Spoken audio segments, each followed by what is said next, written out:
Hi friends, Kerala water authority operator തസ്തികയിലേക്കുള്ള recruitment PSC publish ചെയ്തിട്ടുണ്ട്.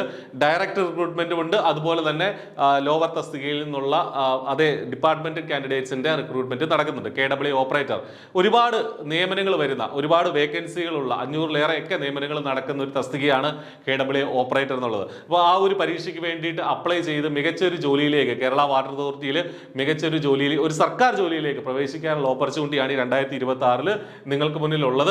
I+ ഈ പരീക്ഷയ്ക്ക് വേണ്ടിയിട്ട് ഏറ്റവും ഇന്റൻസീവ് ആയിട്ടുള്ള കോച്ചിങ് പ്രൊവൈഡ് ചെയ്യുന്നുണ്ട്. അപ്പോൾ നമ്മൾ ഇത്തവണത്തെ ഈ നോട്ടിഫിക്കേഷന്റെ വിശദാംശങ്ങൾ നോക്കിയാൽ കേരള വാട്ടർ അതോറിറ്റിയിലേക്കാണ് നിയമനം. ഓപ്പറേറ്റർ, KEE ഓപ്പറേറ്റർ എന്നുള്ളതാണ് തസ്തികയുടെ പേര്.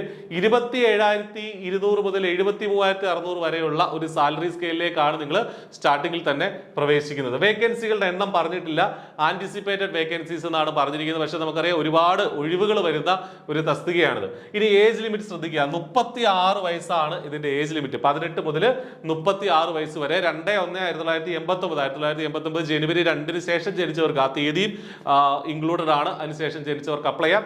ഫെബ്രുവരി 4 അപ്ലൈ ചെയ്യാനുള്ള ലാസ്റ്റ് ഡേറ്റ്. അതുവരെ കാത്തിരിക്കരുത്, നേരത്തെ അപ്ലൈ ചെയ്യുക. ഇനി എന്താണ് ക്വാളിഫിക്കേഷൻ എന്നുള്ളതാണ് നമ്മളെ സംബന്ധിച്ച് പ്രധാനപ്പെട്ട ഒരു ചോദ്യം വരുന്നത്. ഒന്ന്, SSLC നിങ്ങൾ പാസ്സായിരിക്കണം എന്നുള്ളതാണ്.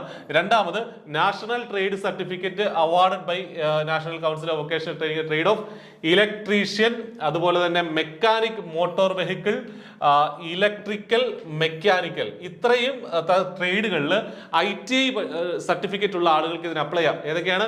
ഇലക്ട്രീഷ്യൻ ട്രേഡിൽ, അല്ലെങ്കിൽ മെക്കാനിക് മോട്ടോർ വെഹിക്കിൾ MMV ട്രേഡിൽ, അല്ലെങ്കിൽ ഇലക്ട്രിക്കലിൽ, അല്ലെങ്കിൽ മെക്കാനിക്കലിൽ നിങ്ങൾക്ക് ITI certificate, NTC certificate, NCVTO SCVTO certificate ഒക്കെ ഉണ്ടെങ്കിൽ നിങ്ങൾക്ക് ഈ പരീക്ഷയ്ക്ക് അപ്ലൈ ചെയ്യാമെന്നുള്ളതാണ് നമ്മൾ മനസ്സിലാക്കേണ്ടത്. അല്ലെങ്കിൽ KGCE സർട്ടിഫിക്കറ്റ് ഇൻ ഇലക്ട്രിക്കൽ എഞ്ചിനീയറിംഗിൽ KGC സർട്ടിഫിക്കറ്റും നിങ്ങൾക്ക് ഉണ്ടെങ്കിൽ ഇതിന് അപ്ലൈ ചെയ്യാം. ഇതിന് ഇക്വലന്റ് ക്വാളിഫിക്കേഷനിൽ കഴിഞ്ഞ തവണ റിക്രൂട്ട്മെന്റ് നടത്തിയപ്പോൾ ആരുടെയൊക്കെ ക്വാളിഫിക്കേഷൻ സ്വീകരിച്ചിരുന്നു നോക്കിയപ്പോൾ അതിനകത്ത് BTech പറയുന്നുണ്ട്, പോളിടെക്നിക് ഡിപ്ലോമയും പറയുന്നുണ്ട്, BTech മെക്കാനിക്കലും BTech ഇലക്ട്രിക്കലും ഒക്കെ അതിൽ പറയുന്നുണ്ട്, ഇലക്ട്രോണിക്സും അതിൽ പറയുന്നുണ്ട്. അപ്പോൾ അത്ര ആളുകളും കഴിഞ്ഞ തവണ റിക്രൂട്ട്മെന്റിൽ ഇൻക്ലൂഡ് ചെയ്തിട്ടുണ്ട്. അപ്പോൾ ഇത്തവണ ആ കാര്യത്തെക്കുറിച്ച് അവർ ഉറപ്പിച്ച് പറയുന്നില്ല. പക്ഷേ കഴിഞ്ഞ തവണ BTechകാരും ഡിപ്ലോമക്കാരും ഒക്കെ ജോലിക്ക് കയറിയിട്ടുണ്ട് എന്നുള്ളത് ഇക്വലന്റ് ക്വാളിഫിക്കേഷൻ നോക്കിയാൽ നമുക്ക് മനസ്സിലാവും. അപ്പോൾ ഇതാണ് ഇതിന്റെ ബേസിക് ആയിട്ടുള്ള ക്വാളിഫിക്കേഷൻ.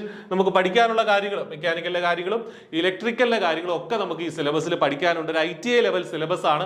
അപ്പോൾ ഈ ഒരു കോഴ്സിലേക്ക് നിങ്ങളെ സ്വാഗതം ചെയ്യുകയാണ്. ആദ്യമേ പഠിച്ചു തുടങ്ങുക, കാരണം ഒരുപാട് വേക്കൻസികളുള്ള ഒരു തസ്തികയാണ്, നമ്മൾ മിസ്സാക്കരുത്. കാരണം ഇതുപോലൊരു ഓപ്പർച്യൂണിറ്റി എപ്പോഴും വരില്ല, 3-4 വർഷം കൂടുമ്പോഴാണ് ഇത് വിളിക്കുന്നത്. ഈ പുതിയ വർഷത്തിൽ നമുക്കൊരു നല്ലൊരു ജോലിയിലേക്ക് കയറാനുള്ള ഒരു ഓപ്പർച്യൂണിറ്റിയാണ് PSC നൽകിയിരിക്കുന്നത്. അത് മാക്സിമം നിങ്ങൾ യൂട്ടിലൈസ് ചെയ്യുക. അപ്പോൾ നിങ്ങളെ ഈ ഒരു കോഴ്സിലേക്ക് സ്വാഗതം ചെയ്യുന്നു. ആപ്ലിക്കേഷൻ കൊടുക്കാൻ മറക്കരുത്. All the best.